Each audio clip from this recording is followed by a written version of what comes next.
안녕하세요. 저는 울산에 살고 있는 30대 후반의 여성입니다. 여러분들은 살면서 누군가에게 배신을 당해본 적 있으신가요? 그것도 무슨 일이 생기더라도 절대 이 사람만큼은 나를 배신하지 않으리라고 생각했던 사람에게서요. 저에게도 그런 사람이 있었습니다. 그건 바로 저희 남편이었어요.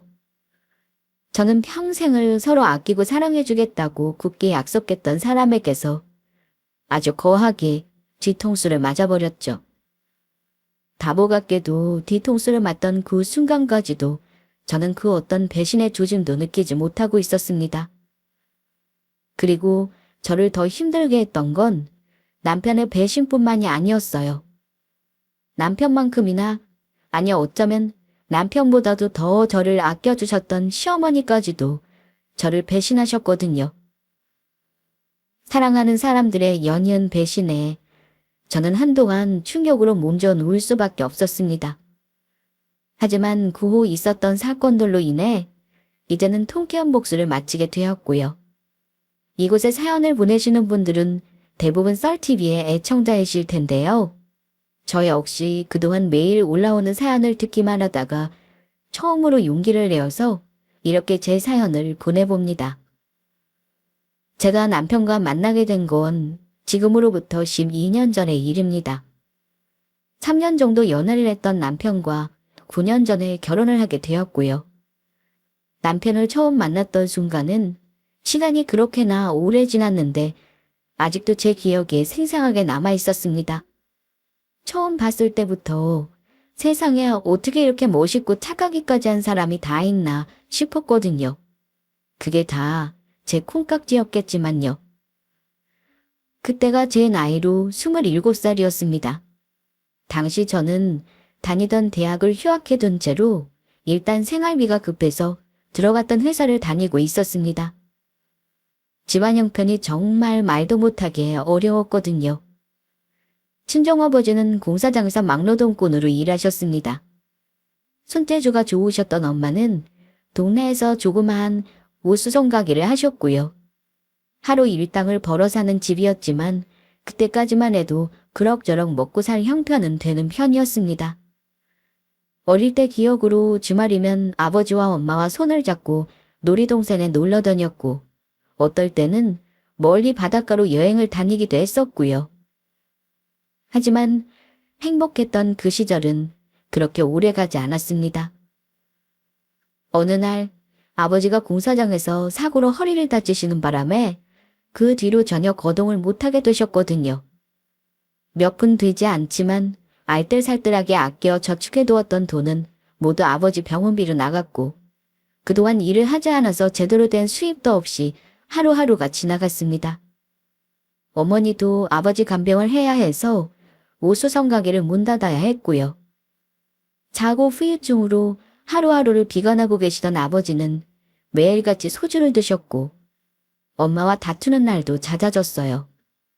몇 달이 지나자 움직일 수 있는 정도는 되셨지만 당시 공사장에 나가서 일하는 건 불가능한 일이었어요.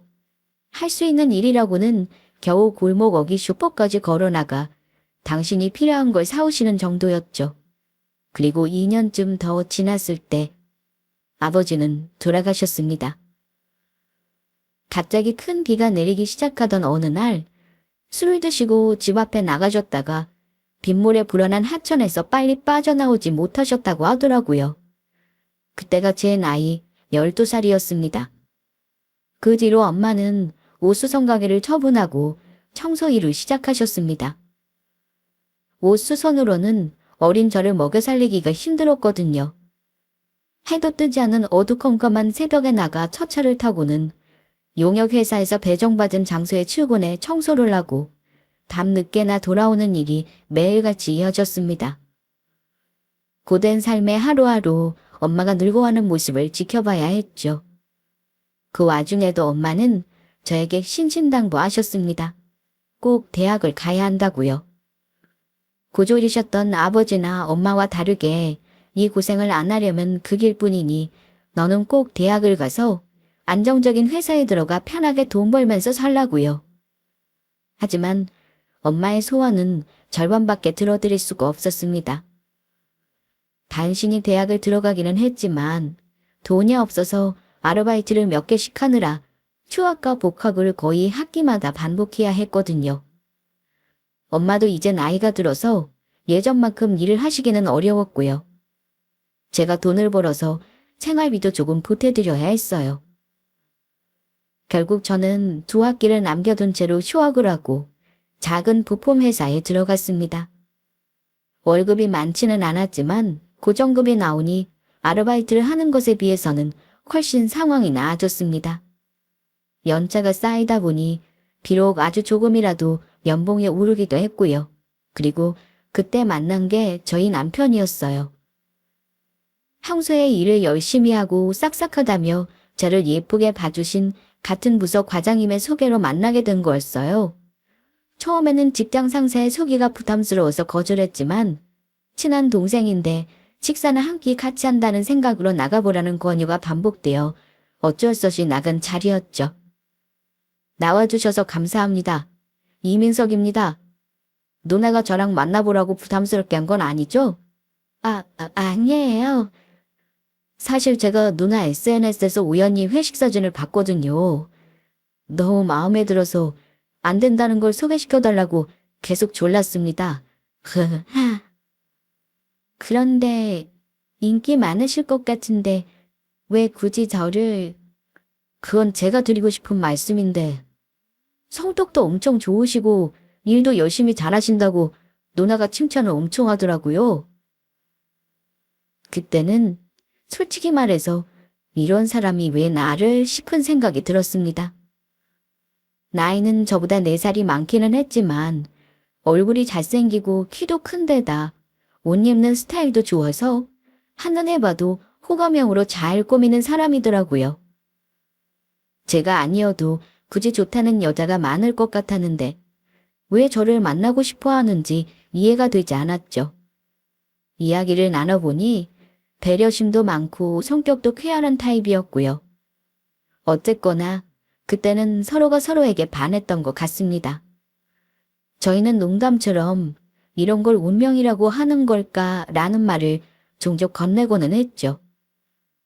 결국 남편과 저는 결혼을 결심했습니다. 결혼 이야기가 나오기 전에 저희 엄마하고는 남편과 연애를 하면서 셋이서 몇 번 같이 밥을 먹은 적이 있었거든요. 남편이 워낙 부침성도 좋고 시원시원한 성격이라 저희 엄마랑 만날 때도 별다른 문제는 없었습니다. 오히려 엄마가 저희 남편을 너무 좋아하셨죠.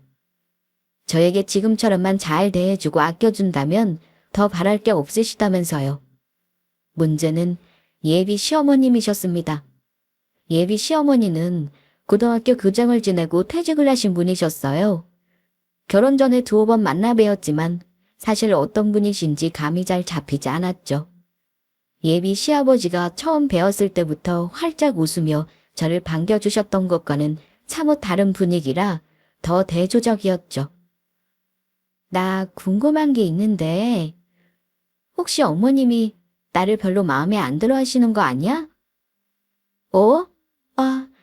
갑자기 왜 그런 말을 해?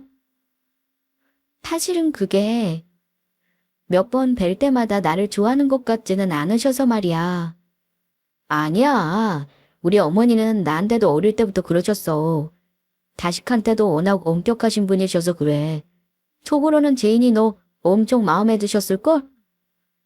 그걸 어떻게 알아? 직접 그렇게 말씀하셨어? 아니, 대놓고 말씀하신 건 아닌데 그냥 나는 우리 어머니니까 딱 보면 알지. 만약 어머니 마음에 안 드셨으면 우리 어머니 성격에 애초에 이 결혼 허락하지도 않으셨을 거야. 예비 시어머니가 워낙 성격상 좋다 나보다 표현을 잘 안 하는 분이시고 당신 아들에게도 엄격하셨다고 하니 조금은 안심이 되었습니다. 하지만 여전히 약간의 불안감을 안고 결혼을 하게 되었죠. 바로 시월드에 대한 불안감이요. 결혼 생활에서 일어나는 대부분의 문제는 남편과의 갈등이지만 그 당사자를 제외하고는 대부분 시댁에서 오는 부부 갈등이라잖아요. 그런 점에 있어서 예비 시어머니가 저를 싫어하시는 것 같지는 않았지만 그렇다고 좋아하시지도 않는 것 같아서 조금 마음이 무거웠어요. 어쨌든 그 문제는 뒤로 하고 저희는 연어 부부처럼 결혼 생활을 시작했습니다. 저는 예전부터 항상 결혼을 연애의 연장이라고 생각했어요. 다만 결혼은 서로가 서로만을 바라볼 것을 맹세하며 평생 최선을 다할 것을 약속하는 점이라는 게 지금까지의 연애와는 다른 부분이라고 생각해 왔고요. 소꿉놀이를 하듯이 저희의 결혼 생활은 재미있었습니다. 제가 막연히 상상했던 것처럼 결혼 후에도 남편은 여전히 제가 알던 그 사람이었고요. 늘 저에게는 친절하고 솔직하며 무슨 일이 있어도 항상 저를 제일 먼저 배려해주는 사람이었죠. 사소하게는 식당에서 밥을 먹을 때 수저를 챙겨주고 음식을 떠주는 것부터 시작해서 크게는 제가 싫어하는 행동을 일절 안 하는 것까지요. 그리고 그것뿐만이 아니었습니다. 여보, 언제 왔어? 나 깨우지 그랬어.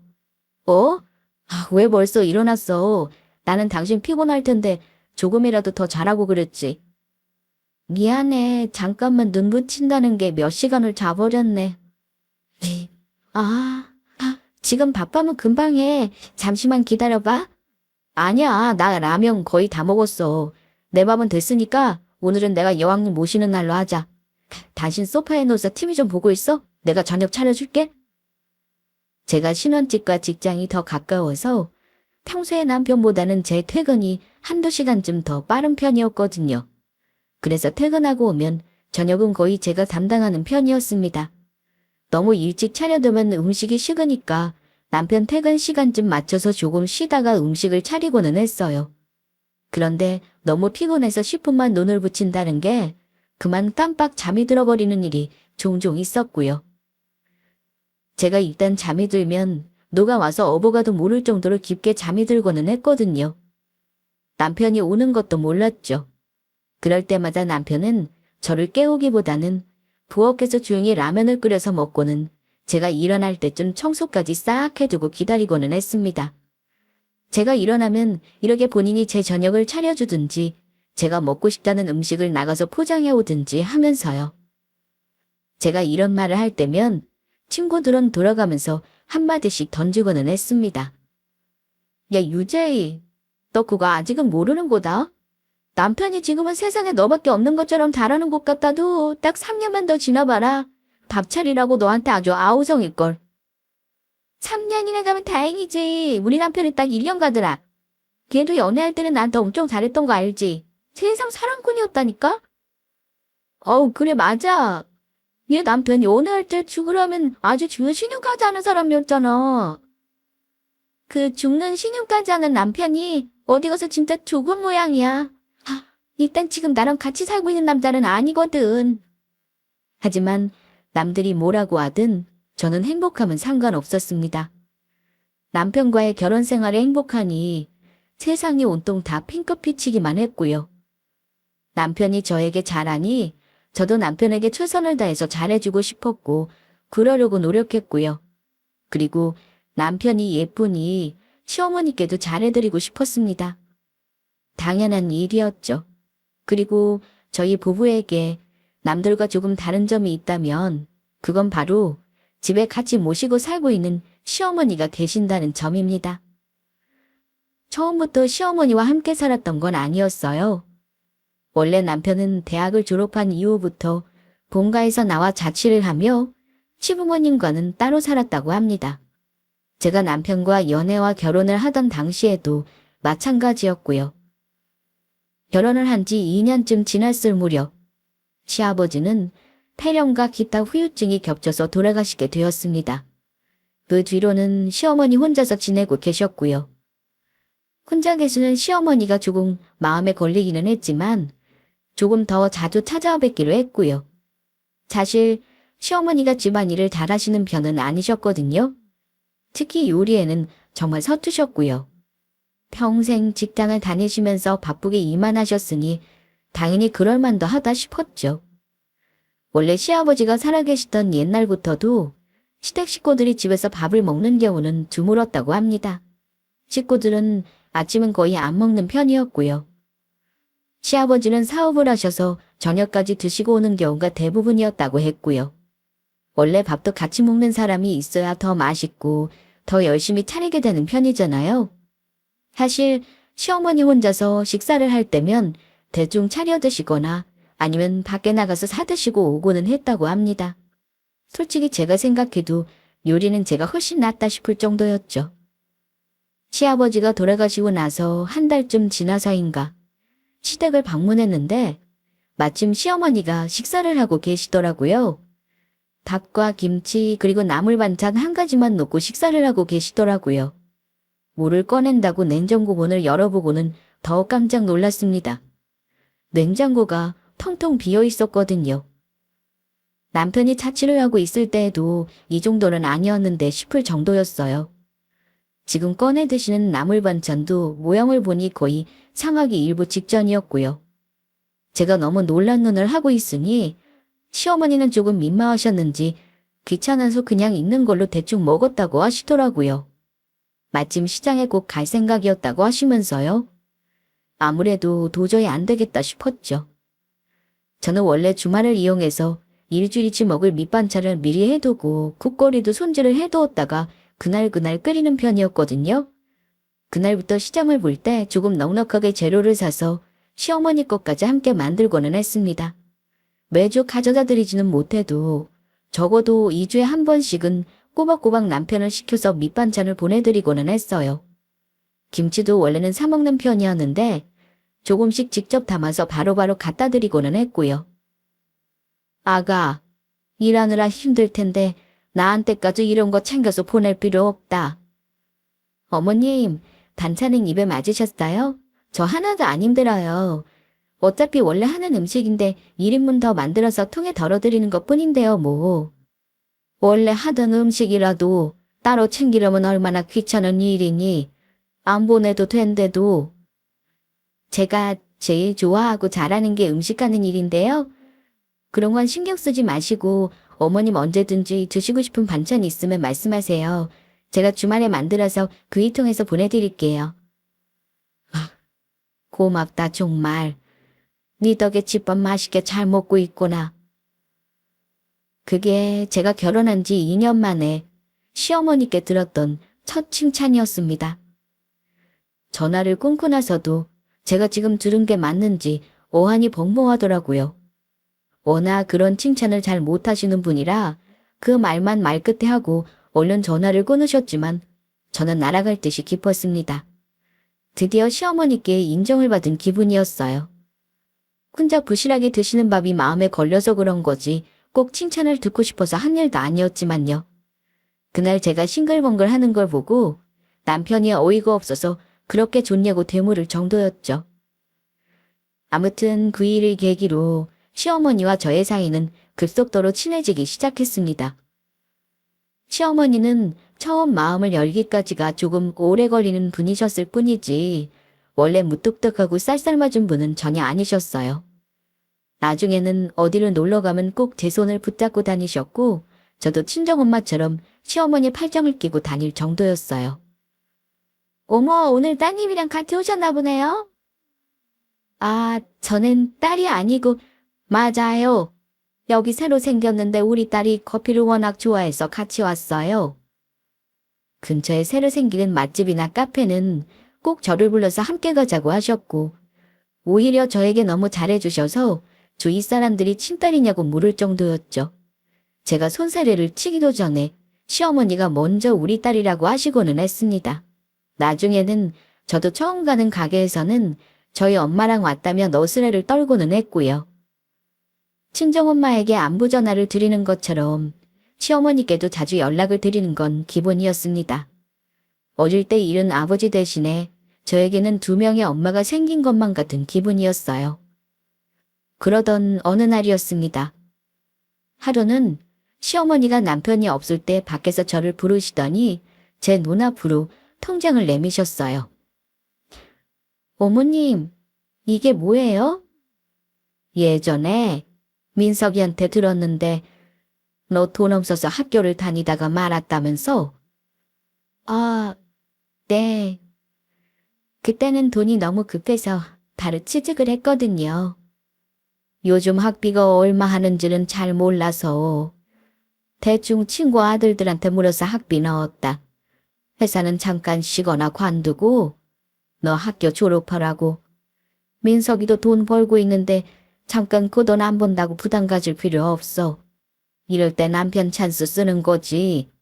혹시 민석이가 뭐라고 하거든 나한테 바로 이야기하고. 알고 보니 제가 돈이 없어서 대학을 못 마친 게 마음에 내내 걸렸다고 하시더라고요. 시어머니께서 학교 선생님으로 근무하셨어서 돈이 없어서 대학을 못 가거나 성적이 좋은데도 포기하는 학생들을 많이 봤었다고요. 그게 남도 아니고 내 며느리라니 너무 속상하셨다고 하시면서요. 아, 어머님, 네가 한번 잘 알아보고 원래 대학에 재입학할 수 있으면 하든지 그게 아니면 다른 학교로 새로 들어가든지 방통대 수업을 듣든지 네가 하고 싶은 대로 하면 돼. 살아보니 그래도 대학 졸업장은 꼭 필요하더라. 네가 공부를 하고 싶었으면 더더욱 그렇고. 저는 그날 시어머니 앞에서 얼마나 많이 울었는지 모릅니다. 저희 친정엄마도 이 일을 들으시고는 본인이 했어야 할 일인데 너무 감사하다며 시어머니께 거듭 감사 전화를 드렸고요. 저녁에 남편에게도 통장을 보여주었더니 남편은 시어머니 의견에 당연히 찬성이라고 했습니다. 본인도 사실 계속 마음이 걸렸었다고요. 돈은 자기가 벌고 있으니 그런 걱정은 일체 하지 말고 제가 하고 싶은 대로 하라고 하더라고요. 하지만 공부는 때가 있으니까 말이 나온 김에 지금 하는 게 좋을 것 같다고 했고요. 저는 많은 고민 끝에 회사를 관두면 다시 경력을 익히는 힘들 것 같아 낮에는 회사를 다니고 밤에는 온라인 강의로 학위 취득을 하기로 결심했습니다. 그리고 저희 사이에는 예쁜 딸아이도 태어났습니다. 저는 시어머니와 남편의 서포트 아래에서 대학 학위를 따고 더 좋은 곳으로 회사도 옮기게 되었고요. 딸아이는 친정엄마와 시어머니께서 번갈아 가면서 봐주셨어요. 그렇게 저희에게는 지금처럼 좋은 일만 계속될 것 같았죠. 하지만 청천벽력 같은 일이 생겼습니다. 바로 저희 시어머니께서 신장투석을 받게 되셨거든요. 원래 시어머니는 당뇨가 조금 심하신 편이라 약만으로는 조절이 안 되어서 인슐린 주사도 맞고 계신 상태였습니다. 수치도 거의 최고치로요. 그런데 주사로도 이제 조절이 안 될 정도가 되셨어요. 그 다음 순서는 잘 아시는 것처럼 신장투석이었죠. 제 주변에는 이렇게까지 심한 당뇨 환자가 한 번도 없으셨거든요. 그래서 저는 눈으로 직접 보는 게 처음이었습니다. 사람이 신장에 이상이 생기면 어떻게 되는지를요. 우선 온몸이 붓기 시작하더라고요. 식욕이 전혀 없는 것도 증상 중 하나였고 늘 피로하고 불면증에 시달리셨어요. 신장 기능이 너무 떨어져서 투석기로 혈액 속의 노폐물을 깨끗하게 제거하지 않고서는 단 하루도 살 수가 없는 게 이 병이었습니다. 신장 투석하는 과정을 옆에서 지켜보는 사람도 괴로울 정도였는데 당사자인 본인은 얼마나 힘드셨겠어요. 무조건 이틀에 한 번씩 주 3회를 병원에 방문해서 한 번에 약 4시간 정도를 꼬박꼬박 받아야 했습니다. 당연히 며칠씩 걸리는 여행은 꿈도 못 꿀 정도였어요. 하루의 모든 일과가 병원 진료에 맞춰져 있어야 하다 보니 삶의 질도 엉망이었죠. 그나마도 혈액투석을 하지 않은 일요일에는 손발이 더 심하게 퉁퉁 붓고 구토 증세까지 나타났고요. 어머님, 많이 힘드시죠? 괜찮다. 병원에 혼자 올 수 있대도 괜히 내가 너까지 고생시키는구나. 그런 말씀 마세요. 어머님이 제일 힘드시죠. 저녁에 드시고 싶은 거 있으시면 이따가 말씀하세요. 아셨죠?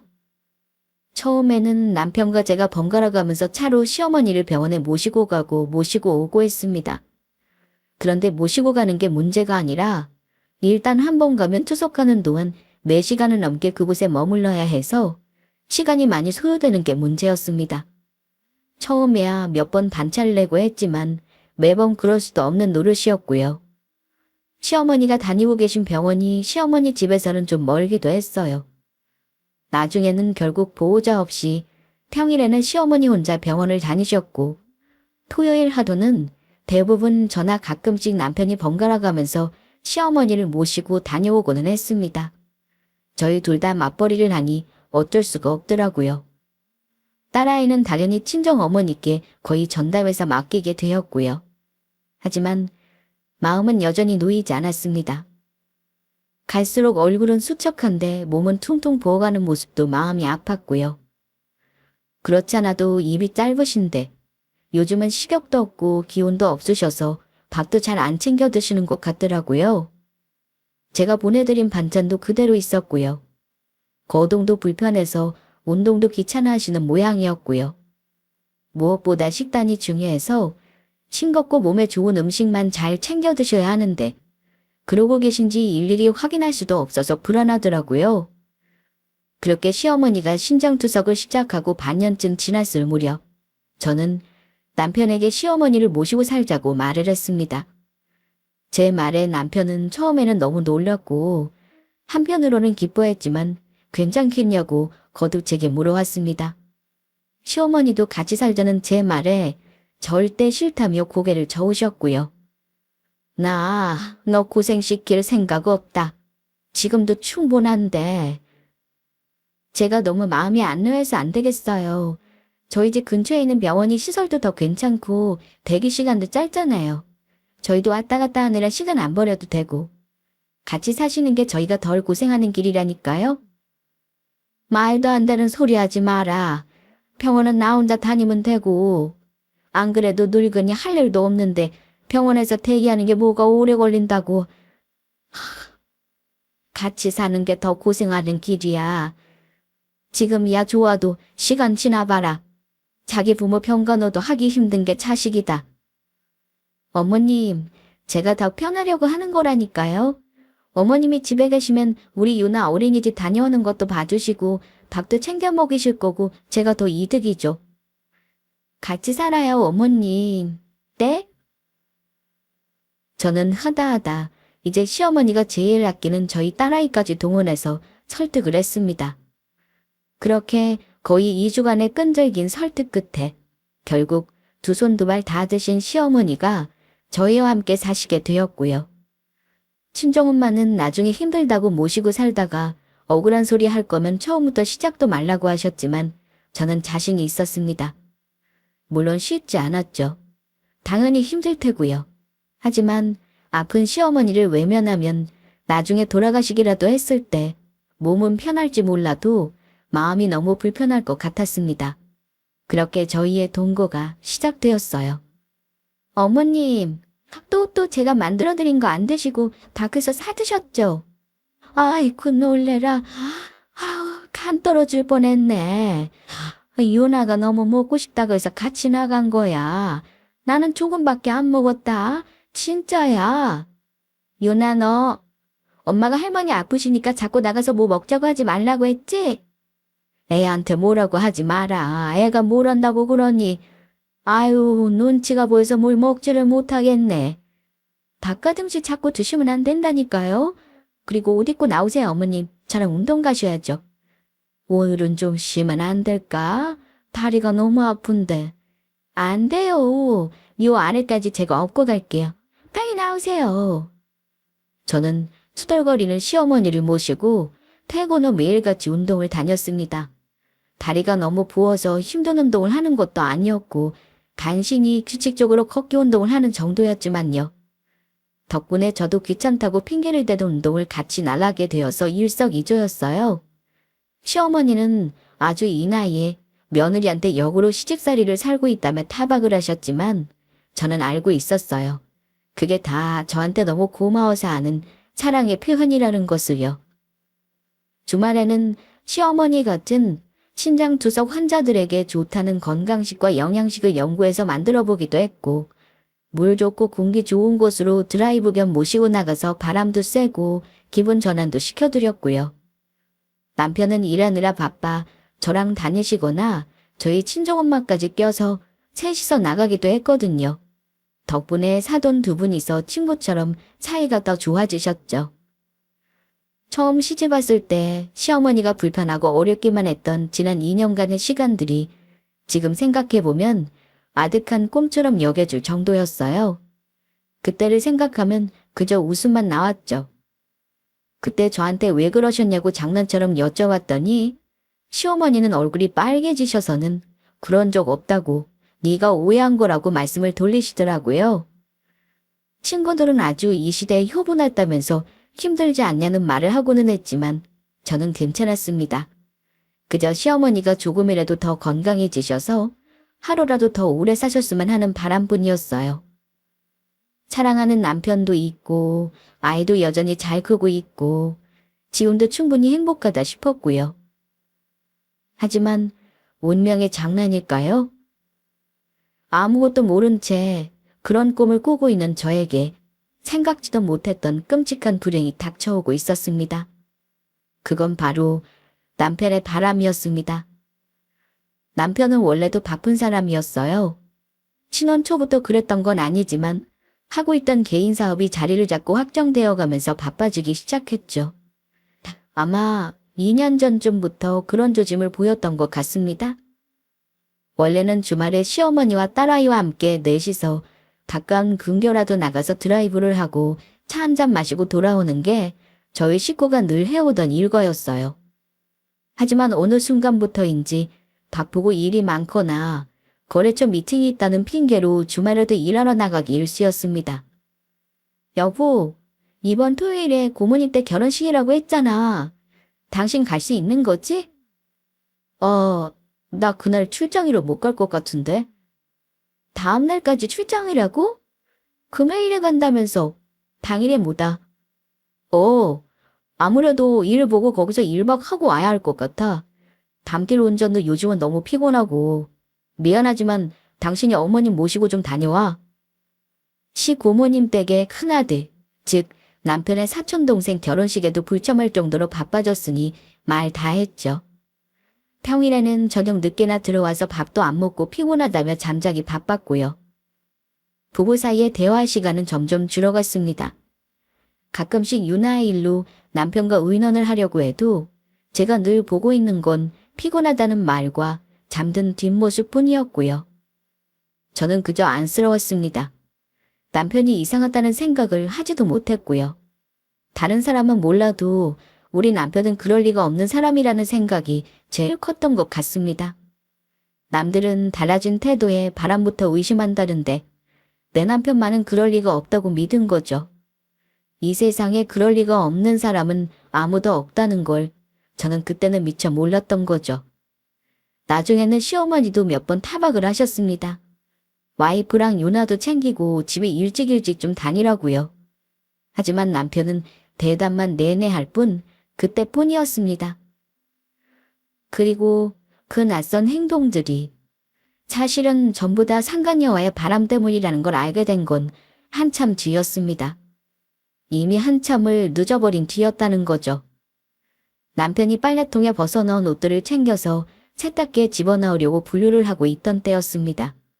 하얀 와이셔츠에서 여자의 것으로 보이는 립스틱 자국이 묻어있더라고요. 아주 연하게 보여서 처음에는 다른 게 묻은 건가 긴가민가 했어요. 그리고 잊고 있었죠. 하지만 그 뒤로도 몇 번이 더 반복되었습니다. 결국 잠든 남편의 핸드폰에서 저는 불륜의 증거를 발견하게 되었고 그 자리에서 남편을 깨웠죠. 언제부터야? 누구야 이 여자?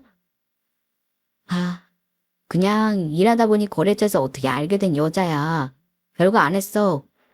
저 여자도 유부녀고 나도 유부남인데 그냥 서로 힘들 때 일 이야기 좀 한 거야. 그러다 보니까 밖에서 따로 차도 한잔 마시고 밥도 같이 먹게 된 거고. 저에게 바람을 들키고 나서도 남편은 조금도 미안해하는 기색이 없었습니다. 입은 미안하다고 하는데 하는 행동이나 눈빛은 전혀 그렇지가 않았어요. 사과보다는 변명하게 급급했던 모습도 그랬고요. 남편의 말을 들을수록 저는 기가 찼습니다. 제 앞에서 끝까지 거짓말을 하더라고요. 남편을 깨우기 전에 이미 저는 그 핸드폰 속의 메신저 대화 내용이며 사진첩이며 통화 목록 등을 탈탈 털어서 모든 걸 확인한 상태였거든요. 그런데도 뻔뻔하게 제 앞에서 거짓말을 하더라고요. 그 여자와 이미 갈 때까지 간 사이라는 것도 절대 인정하지 않았고요. 오히려 저 때문에 시어머니가 일어나시겠다며 목소리를 낮추라고 저한테 호통을 치고 있었죠. 하, 진짜 별것도 안 했다니까. 뭘 하긴 했으면 억울하지도 않지. 미치겠네 진짜. 아무것도 안 했다고? 지금이라도 사실대로 말해. 그럼 용서해 줄 테니까. 아니라고 몇 번을 말해. 그냥 출장 갔을 때 몇 번 이야기하고 식사한 게 다라고. 그것도 정리하려고 했어. 이제 안 만난다고 내가 얘기한 상태고. 제 끈질긴 추궁에도 남편은 끝까지 잡아떼고 있었습니다. 저는 너무 머리가 아프고 어지럽기까지 해서 일단 알겠다고 그 대화를 마쳤죠. 남편의 말대로 시어머니까지 알게 되는 건 적어도 제가 마음을 결정한 이후의 일로 미뤄야 했으니까요. 다음날 남편은 말도 없이 일찍 일어나 출근을 해버렸더라고요. 저는 아무렇지도 않게 시어머니와 유나를 챙기고 회사로 출근을 했습니다. 하지만 아무 일도 손에 잡히지 않았습니다. 결국 점심때 먹은 음식을 모두 토하고 위경련이 와서 단차를 낸 후 병원에 다녀왔습니다. 남편은 아무렇지도 않게 행동했습니다. 저를 달랠 생각도 없었고 그렇다고 제 눈치를 보는 것도 아니었어요. 오히려 평소보다도 더 당당한 것 같았습니다. 그저 며칠이 지나서 한마디만 던졌을 뿐입니다. 정말 아무 일도 없었지만 그래도 당신이 기분 나빴다면 사과한다면서 이번 일은 없었던 일로 잊고 넘어가자고요. 하지만 저는 알고 있었습니다. 남편의 바람이 이게 끝이 아닐 거라는 사실을요. 그리고 그게 사실이라고 해도 저는 앞으로 남은 평생을 남편을 의심하면서 살아가게 되겠죠. 저희 부부는 이미 끝난 것과 마찬가지였습니다. 하지만 저는 남편에게 이혼을 하자는 말을 도저히 꺼낼 수가 없었습니다. 바로 어린 유나 때문이었어요. 아빠를 저렇게 좋아하는데, 아직도 한창 아빠가 필요한 나이인데, 차마 유나에게서 아빠를 뺏을 수가 없었습니다. 저는 눈물만 흘리면서 시체처럼 회사와 집을 오가고 있었습니다. 하루하루가 지옥 같았죠. 그렇게 며칠인가 더 지났을 때 시어머니가 방에서 나오시더니 저를 부르셨어요. 그리고 충격적인 말씀을 하셨죠. 시간 더 끌지 말고 이혼해라. 아, 어머님, 방금 뭐라고 하셨어요? 못 들었니? 이혼하라고. 네가 얼마나 내조를 못했으면 내 아들이 바람을 폈겠어. 시간 끈다고 해결될 일도 아니니 이혼하라는 말이야. 기가 막혔습니다. 정말이지. 저에게는 그날들은 시어머니의 말이 제 남편의 바람보다 더 충격적일 정도였어요. 아, 이게 제 탓이라는 거예요? 처자식 놔두고 바람을 피운 건 저 사람인데 어머님이 어떻게 저한테 그런 말씀을 하실 수가 있어요? 제가 어머님한테 못하기를 했어요. 유나를 잘못 키우기를 했어요. 그렇다고 제가 그 인간한테 못하기를 했어요? 너 지금 내 평간호 좀 했다고 나한테 유세 부리는 거니? 다 네가 좋아서 한 거잖아. 내가 너한테 나랑 같이 살아달라고 부탁을 하기를 했어. 평간호 해달라고 매달리기를 했어. 그리고 나 그거 공짜로 받은 거 아니다. 내가 유나도 봐주고 네 대학 학비도 다 내줬잖아. 그건 싹이 닦고 시음이 앞에서 너가 한 일만 생색내는 거냐? 제가 대체 언제 생색을 냈다고 그러세요? 아, 그리고 제가 지금 그 말씀을 드리는 게 아니잖아요. 이것 봐라. 시애미 앞에서도 따박따박 한마디를 안 지잖아.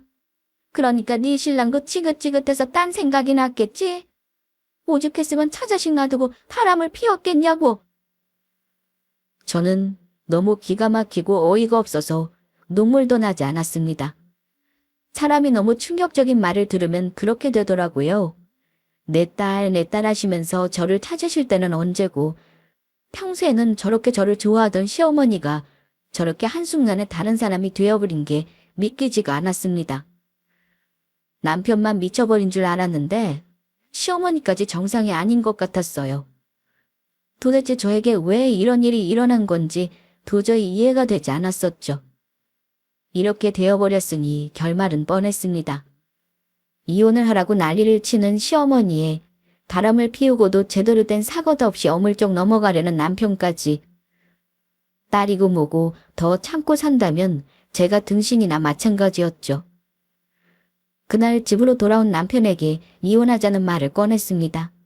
처음에는 안 된다고 펄펄 뛰던 남편도 나중에는 내심 그러기를 원했던 건지 수긍을 하더라고요. 대신 유나는 제가 데려가기로 했습니다.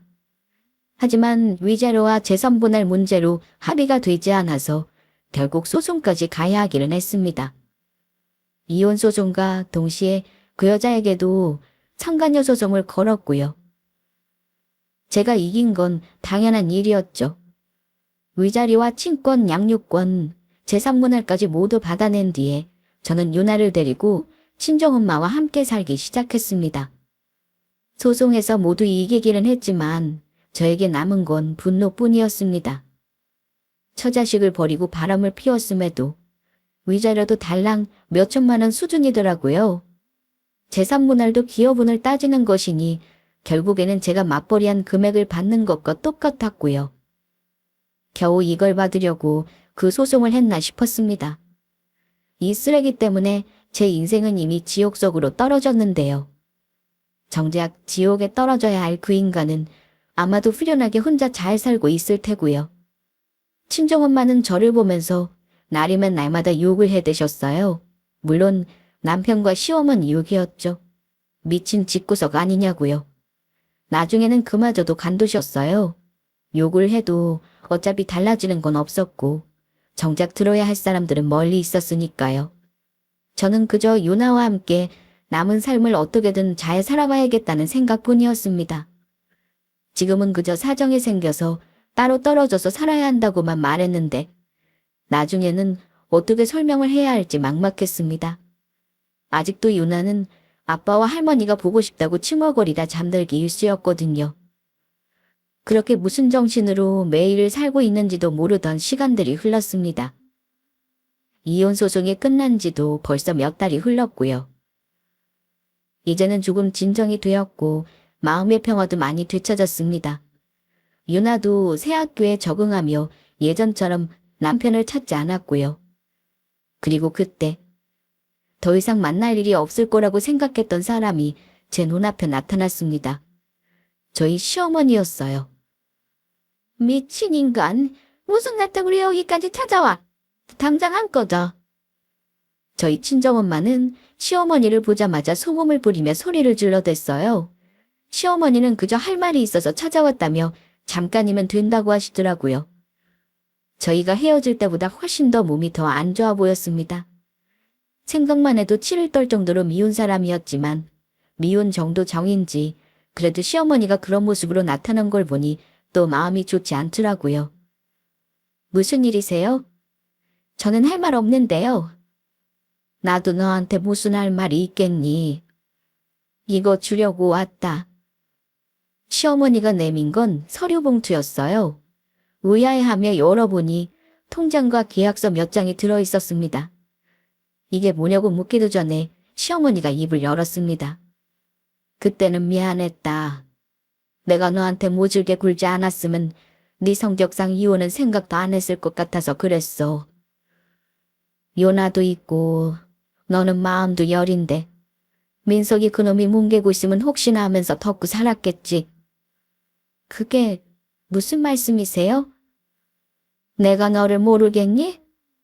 그날 새벽에 너희가 다 드는 소리 나도 다 들었다. 그리고 민석이 그놈한테 물었더니 다 털어놓더구나. 바람을 피웠다고. 며칠이 지나도 이혼한다는 말도 없이 잠잠하길래 하는 수 없이 내가 너한테 그런 소리를 한 거야. 안 그랬으면 너는 바람 피우는 놈이랑 평생 살아야 할 텐데 내가 그 꼴을 어떻게 봐. 알고 봤더니 시어머니는 그날 모든 일의 사정을 다 눈치채고 계셨던 겁니다. 그리고 제가 이혼하지 않고 참고 살까 봐서 저에게 일부러 마음에도 없는 모진 소리를 하면서 제 등을 떠밀었던 거고요. 제발 이혼하라고요.